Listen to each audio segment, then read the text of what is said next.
Hi, welcome to this broadcast from the National Local Government Customer Service Network.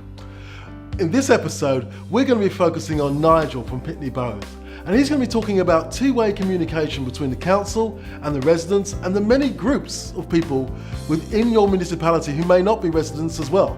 So a broad church that we belong to of people that we need to communicate with. On that note, I'm going to leave it up to Nigel and his alter ego to tell you all about it. We're all here as part of a sort of a customer relationships, customer communications type interests. And what I'm interested in is actually about how using some of the more modern technologies we can make your lives easier and actually start to provide more self-service to our customers. Many years ago, if you can remember the David Attenborough program, Life on Earth, one of the things that he talked about when they talked about the most recent evolution of species, which is humans, is they're great communicators. That's probably our greatest strength, is our communication skills. So what I'm looking at is how we can tap into those needs for communication and why people want to actually form different groups and communities to really join together. And increasingly, what I want to all focus on is how we can use some of the more modern and emerging technologies. We've heard a little bit about Facebook and social media, and how we in councils can start to actually embrace these technologies to take the load off what you're doing within the customer services area. So what about government? Is government starting to actually realise that we as individuals need to have better communication? And yes, they are. Councils are starting to realise the need to develop strategic initiatives around citizen community engagement. Policy is all well and good, and policy is very important, but there are some practical challenges around how to actually develop effective communication. And communication is not just you talking to residents, but residents also talking to you. So we've been doing some surveys recently and looking at categorising what are the challenges that councils typically have in trying to develop these sorts of policies and these engagement strategies. And the one that comes up top of the list every time is a lack of integration with customer data and systems.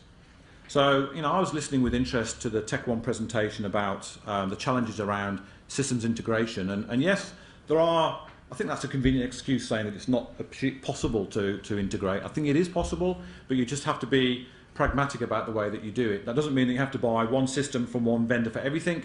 You've got to have standards and ways to do that. And that's part of what I'm interested in. I head up our innovation forum within the company, and we're always looking for ways to solve the problems without having to say you need to buy more technology. You've got great technology, why not use the stuff that you've got?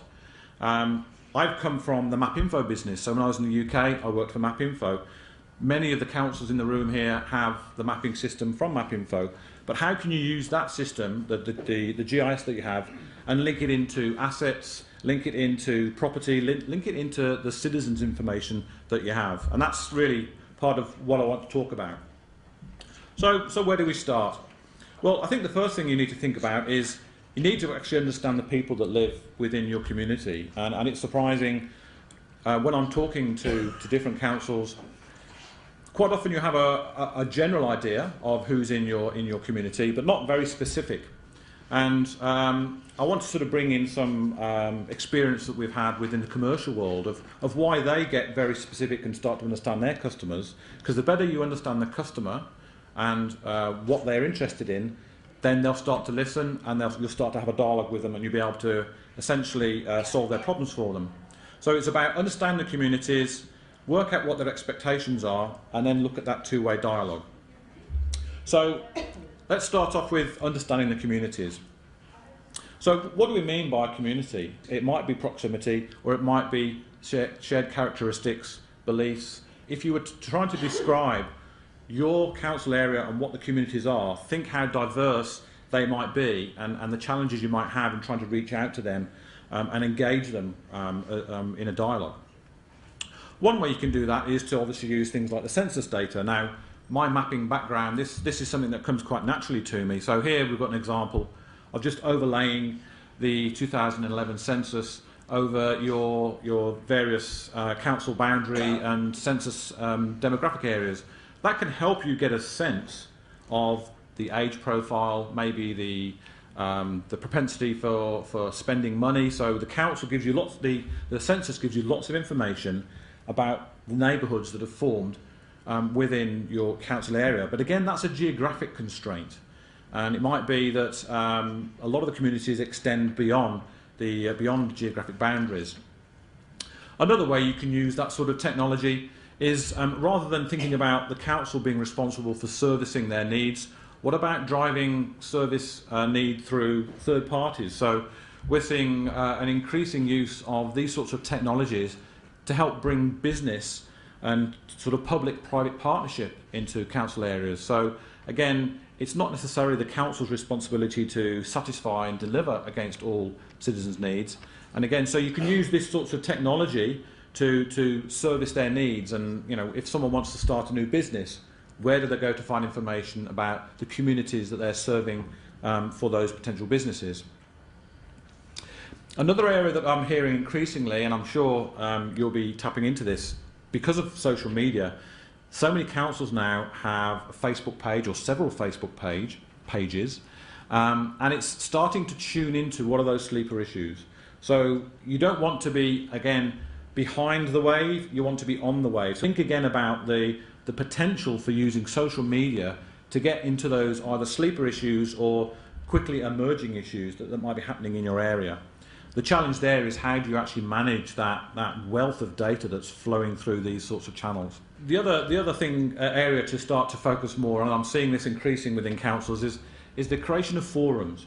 So social media is very good at creating forums. You have friend groups. So why can't the council start to assist and make forums for communities that are trying to develop within their areas? So you've got technologies like Bang the Table for receiving feedback from the communities. So again, start to think about how you can use internet and online technologies to really serve the communities that you've got out there.